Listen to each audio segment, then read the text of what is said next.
Dalam rangka Anugerah Gemilang Penyiaran 2015 yang akan digelar 30 November 2015, Komisi Penyiaran Indonesia Daerah atau KPID Sumsel mengadakan sosialisasi di salah satu kafe di kawasan Kambang Iwak pada Kamis 29 Oktober 2015.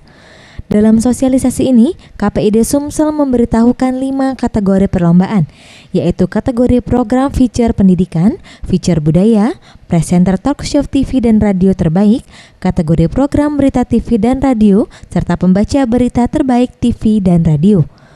Menurut Badarudin, Koordinator Bidang Pengawasan Penyiaran KPID Sumsel, bagi para insan pers cetak maupun elektronik untuk dapat berpartisipasi dalam kategori yang dilombakan. Selain itu, KPID Sumsel juga mengajak masyarakat dapat hadir dalam malam penganugerahan agar masyarakat dapat lebih cerdas dalam memilih program siaran. Persiapan kita sudah matang, ya. Sudah hampir 90%, cuman yang masih ini tempat. Jadi kita masih mikir apakah di Duta atau di...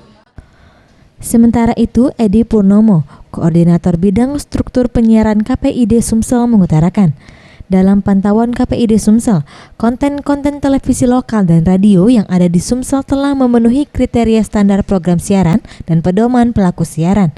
Namun ia tetap berharap kepada masyarakat dapat melapor ke KPID Sumsel apabila menemukan siaran yang tidak sesuai dengan standar program siaran.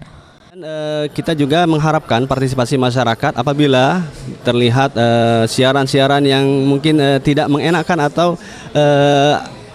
resah terhadap siaran tersebut, segera hubungi Komisi Penyiaran Indonesia Daerah. Septiawa Rizky, Sriwijaya TV.